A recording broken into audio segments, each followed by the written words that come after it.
I wouldn't like to say that it will rule them out entirely, but if we're looking at a system which is likely to be similar to what's recently been brought in down south in England, which is looking at the number of appearances on an international level that players have had, the quality of the club they're being bought from, what league they play in, what position they are, how far they've gone in European competition and so on.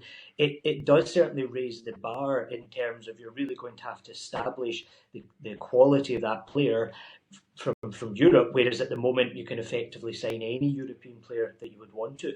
Of course, the big elephant in the room, if you like, is the fact that England are in the top 5 in the world rankings and Scotland are just inside the top 50. So is it actually practical to have a blanket policy covering all the nations within the UK?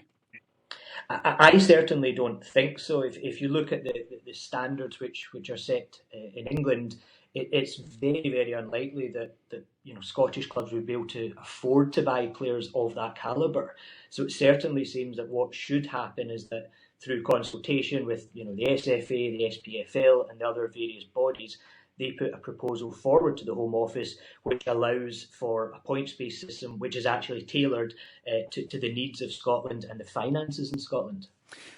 Paul, I'm no expert, but it strikes me that there's a flip side to this story depending on how you look on it. On the one hand, Scottish football, rather as attracting young European talent into the game, can actually focus on bringing on even more young Scottish talent into the game.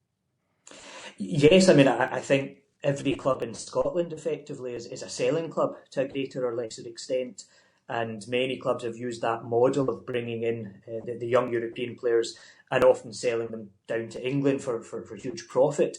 That's going to become a lot more difficult. So we could end up with quite a radical change in club structures with, as you say, the focus on homegrown players.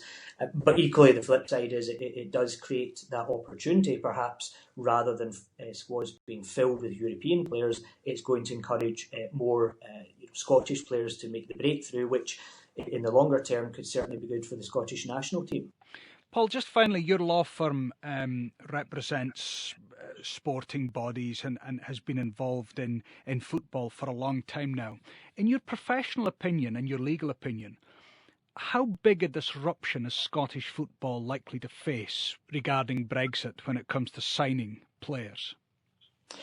So to some extent, clubs are used to this legislation because for players who are, let's say, rest of the world, the non-Europeans, the rules are effectively in place at the moment. So some of the clubs will have experience of that.